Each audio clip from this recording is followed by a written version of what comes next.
আপনারা স্বামী স্ত্রী ঘরের ভিতরে চার দেওয়ালের ভিতরে যা মন চায় তা করেন, মারামারি যা করার করেন, কিন্তু আওয়াজটা যেন দেওয়ালের বাইরে না আসে। দরজা খোলার সাথে সাথে আপনি বলবেন আমি সর্বোচ্চ ভালোবাসি আমার বউকে, আপনার বউ বলবে আমি সর্বোচ্চ সম্মান করি আমার স্বামীকে। যা কিছু হয়েছে ভিতরে তৃতীয় পক্ষ শোনার দরকার নাই।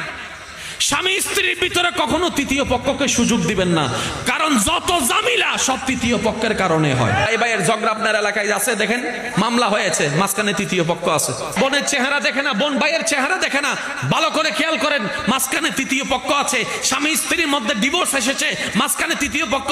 সেই তৃতীয় পক্ষ যেই হোক না কেন, এমনকি নিজের ঘরের মানুষ হলো, তাওকে স্পর্ধা দেওয়ার দরকার। আপনি বলবেন বউ আমার হাজার খারাপ হোক, আমার বউ আমি দেখবো। হু আর ইউ? তুমি বলার কে?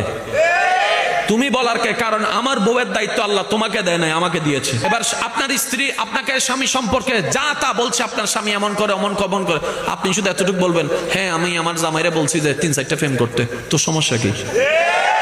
দেখবেন তৃতীয় পক্ষের সুযোগ পাবে, তৃতীয় পক্ষের সুযোগ পাবে। কারণ এইভাবে যদি ডিভোর্স হার বাড়তে থাকে, একদিন দেখবেন যে পরিবারও খুঁজে পাওয়া যাবে না।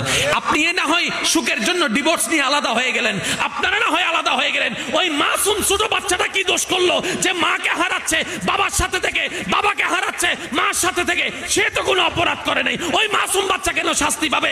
ইসলাম বলে এটা আমি সমর্থন করি না।